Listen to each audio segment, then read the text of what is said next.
Hello everyone, welcome again. This is yet another conversation with a familiar face, Erik. We had a conversation a couple of weeks ago and now we're following up on something that we didn't mention before, but we feel like it's worth mentioning. So maybe for people that haven't seen previous interview, maybe give us a little bit of an introduction of who you are, what do you do? Yeah.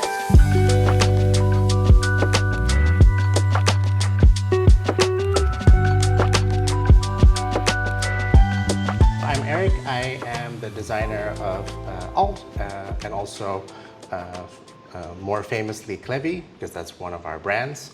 I do a lot of things that revolve around design, but also I do web development, web design, I do packaging, I do marketing, branding, all of the above, basically. Yeah. Last time we discussed, among other things, digital accessibility. First thing first, what is digital accessibility? Yeah, that's a good question.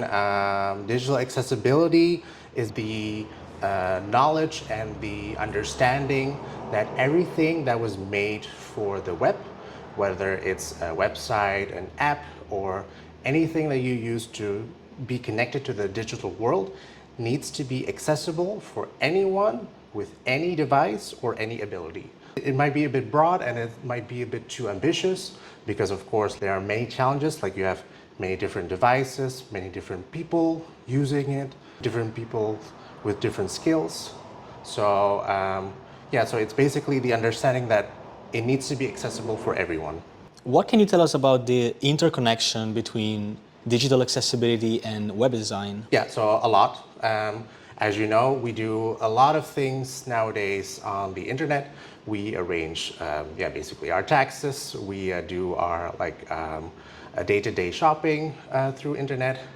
And it is very important that the internet remains accessible for everyone, so that everyone can still partake in the society that we've built in this new technological-driven world, basically.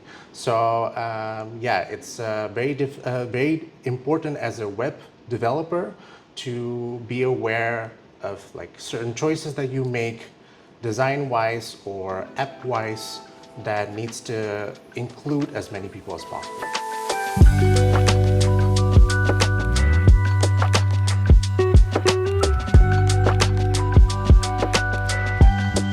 So when you talk about digital accessibility and you said everyone needs to understand what is written and understand how to use a device or something, like it makes sense, but practically speaking, everyone is a lot of people. Yeah. Is everyone. Yeah.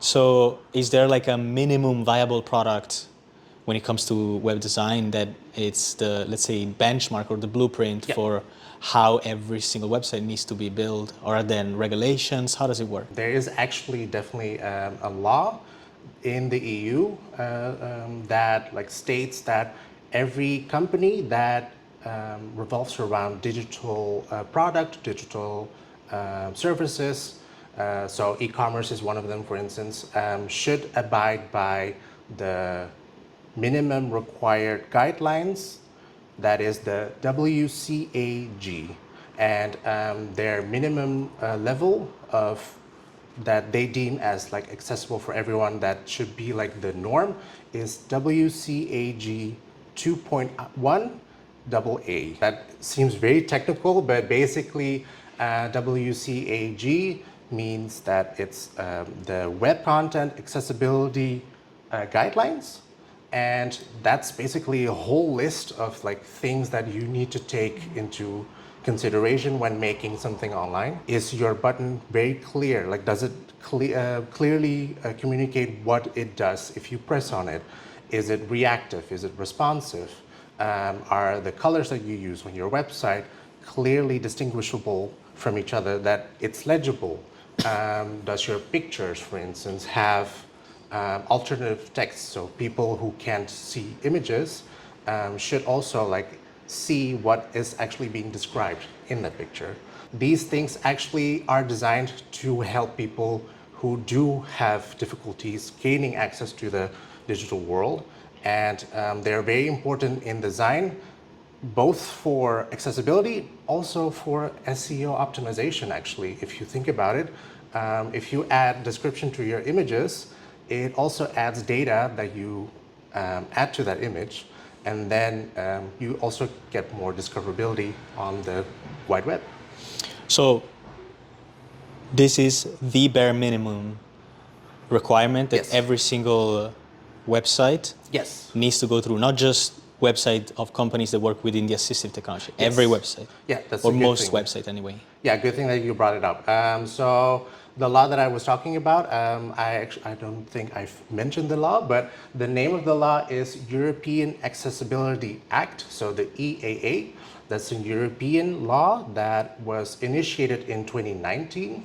And initially, it was only meant for government-owned website that provided accessibility products, basically. Since last year, so June 28th of 2025, the law has been expanded, and now all companies who operate in the digital world, so provide services, products online, they should all abide by the minimum required rules. And that is what I said is WCAG Yeah. 2.1 AA. Because again, like we said last time, a person with special need is not just looking for a stuff that is built for people with special needs. Exactly. So if you're surfing the web or you're purchasing something, it just makes sense that the website has to be taking everybody into consideration. Again, everybody is pretty broad, so Yeah. obviously there's always going to be some gray areas that hopefully with the time we can try to overcome. Right now, the European Accessibility Act seems to be like a good step forward in that Yes. direction anyway. Yes, so I think this law, indeed, like as you said, it's a good motivator for companies to really follow these guidelines. And I must say that nowadays website builders are already aware of these design rules, because they're mostly design rules that you have to follow to make sure that your website works. But there are still many websites that were built possibly 10, 20 years ago that do not follow these rules, and they are not they're, for instance, not even responsive.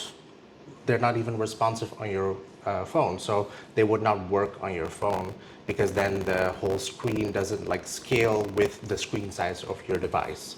And yeah, so on one hand, probably new web developers are already aware of these design principles, but then on the other, I do know plenty of companies who might need a rebranding or a rebuilding of their website.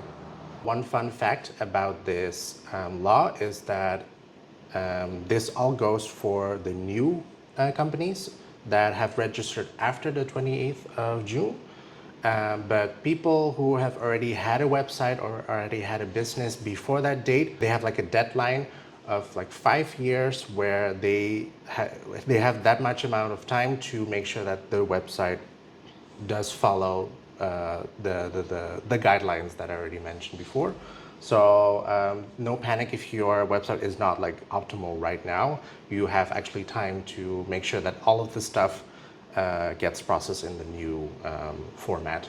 So 5 years since the 28th of June of last year. Yeah, so that would mean 2030, June 28th would be the deadline for European companies. So it's not for for the whole world, but mostly for European operated companies.